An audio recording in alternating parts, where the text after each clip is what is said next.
Richard Vaughn is a name that is known almost all over the world. He is one of the richest people on the planet, the owner of the largest technology company, and a fanatic who never misses an opportunity to insult or belittle religion, especially Islam. In many interviews, Richard often calls religion an old fairy tale to calm people who are afraid of death. His book, God is a Collective Illusion, has sold millions of copies. He tours the world spreading his ideas, and in every country he seeks. One day, he announced that he would visit Spain and hold an open debate in Granada, a historic city that was once the center of Islamic civilization in Europe. He said on live broadcast, "If there are any Muslims there who think they are smart enough, feel free to debate me in public. I want to destroy your fairy tales in your own country." The news went viral. Muslims around the world were angry, but not brave enough to accept his challenge. The clerics feared that this was just a media trap. But from a small village in Andalusia, an unexpected figure emerged. A 10-year-old boy named Yahya raised his hand at a community meeting and said, "I want to answer the challenge." Yahya's father, a Quran teacher, initially refused. But Yahya convinced him that this was not about arguing, but explaining the truth. "It won't be me who speaks later, Dad," he said, "but the Quran." With the permission of his family and village community, Yahya was taken to Granada. News of the little boy who would fight an atheist billionaire spread like wildfire.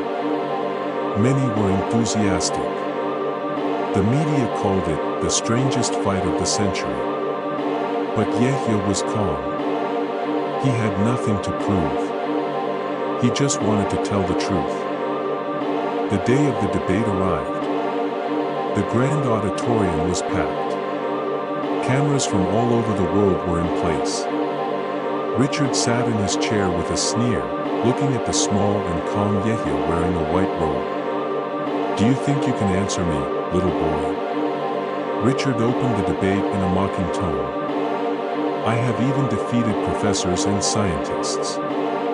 What can you do?" Yahya did not answer with emotion. He opened by reading the letter Aliklas, then translated it. "Say, He is Allah, the One. Allah is the place to rely on everything. He has not begotten nor is He begotten. And there is nothing equal to Him. Is that your answer?"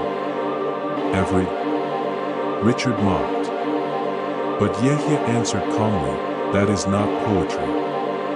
That is the foundation of the logic of the absolute and perfect existence of God." Richard began to attack, launching into a tirade about the suffering in the world, about evil, and about science. But Yahya answered each of his questions simply and profoundly. "If God exists, why does He let children starve?" Richard asked. "Are you blaming God for human greed? With your wealth, you could feed thousands of children." Yahya replied. The audience recalled. "What is your proof of God?" "I have the theory of evolution, the laws of physics, and data." Richard became fiery.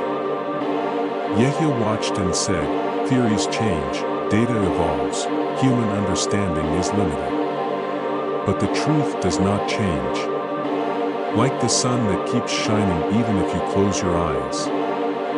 The debate lasted more than an hour.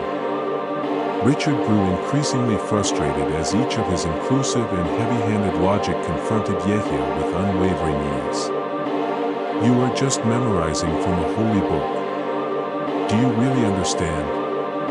Desperate, Yahya replied, "I am nothing," he said. "But I believe in the one who knows everything. I don't want to win. I want you to think." When the debate was over, everyone stood up and gave Yahya a round of applause. Even the non-Muslim audience respected him completely. Richard sat still. His face was no longer arrogant. He stared blankly.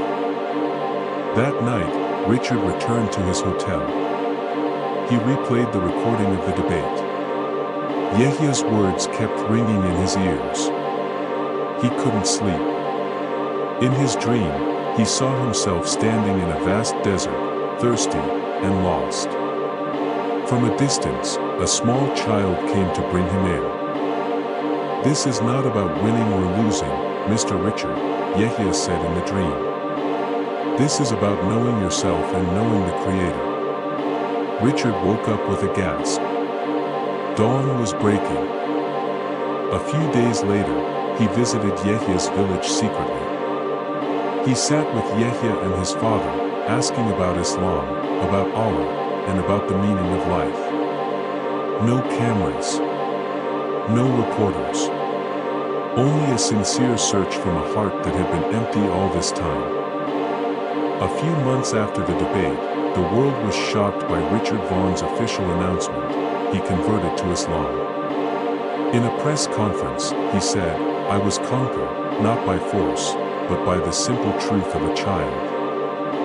He changed his lifestyle, donated most of his wealth to charity, built schools and hospitals in poor areas, and founded a modern Islamic education foundation.